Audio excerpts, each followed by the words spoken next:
السلام عليكم، ازيكم يا جماعه؟ عاملين ايه؟ يا رب تكونوا بخير. معاكم دكتور عبد الرحمن من مركز دي اتش سي. النهارده هنستعرض مع حضراتكم حاله لصديقنا بعد مرور حوالي 5 شهور من زراعه تعديل. انا هوريكم الصور ونحكي قصه ونسيبه يحكي معانا. زي ما احنا شايفين يا جماعه، ده كان شكل صديقنا من الاعلى. يعني القصه بتاعت صديقنا ان هو كان عمل زراعه قبل كده، وزي ما احنا شايفين كانت نتيجتها مش احسن حاجه. فهو حاول يعوض ده بانه عمل تقنيه اللي هي الاس ام بي عشان يداري الفراغات، في مديه لون فروه زي ما احنا شايفين. فكان اللقطه من فوق مش كويسه زي ما احنا شايفين، فكان بيضطر ان هو يسرح شعره على الجنب كده ويحاول يجيبه الناحيه الثانيه عشان يداري الفراغات. والنهارده بعد مرور 5 شهور بس من زراعه 2700 جرافت ده بقى كده زي ما احنا شايفين يا جماعه. بسم الله ما شاء الله، بسم الله ما شاء الله.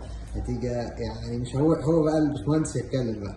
لا والله انا كنت عامل العمليه قبل كده، كنت من 5 6 سنين وكده، وبس النتيجه ما كانتش كويسه، ما كانش في كثافه. كنت زارع منطقه السبعتين بس الكثافه ما كانتش كويسه، كان تقريبا عندي المنطقه فاضيه، وكنت بعاني بقى في تسريح الشعر لان عندي الفراغ كبير. وقعدت بقى رحت لدكاتره كتير وكده عشان ما تبقاش التجربه الثانيه زي التجربه الاولانيه، فقعدت مع دكاتره كتير وكده. بس لما قعدت مع دكتور عبد الرحمن بصراحه دكتور محترف يعني بجد. من اول قعده قعدت معاه هو قال لي احنا هنعمل كذا والنتيجه هتبقى كذا بالظبط زي ما قال لي بالظبط.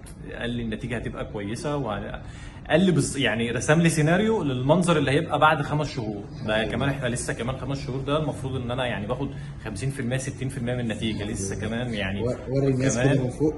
شوفوا يا جماعه زي ما احنا شايفين ما شاء الله الكثافه. يعني احنا لسه 5 شهور، يعني بنقرب وبنغرب الشعر زي ما احنا شايفين. انا شعري بقى اتقل من قبل ما ازرع، يعني انا شعري يعني حتى وانا صغير وانا ايام الجامعه دلوقتي اتقل. رغم ان خط الشعر يعني كان فيه تخطيط سابق، فاحنا حاولنا نعدله زي ما احنا شايفين. بص الناحيه الثانيه كده يا باشمهندس، زي ما احنا شايفين يا جماعه حاولنا نعدل قدر الامكان ونظبط الدنيا.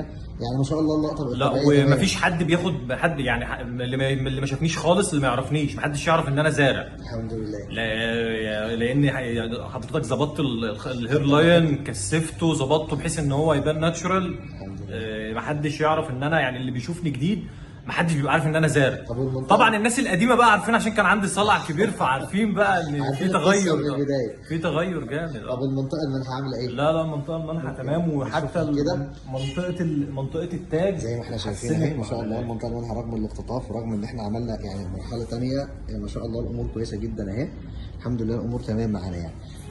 فيعني والله انا مبسوط ليك يا باشمهندس. انا مبسوط اكتر يا دكتور والله. وحتى منطقه التاج برضو ما زرعناهاش، بس لا اتحسنت جامد بالعلاج. ما شاء الله يا دكتور بفضلك يعني والله. يعني انا انصح اي حد عايز يزرع ما يفكرش يروح للدكتور عبد الرحمن الهلالي. الله يعزك يا باشمهندس حبيبي، شكرا ليك.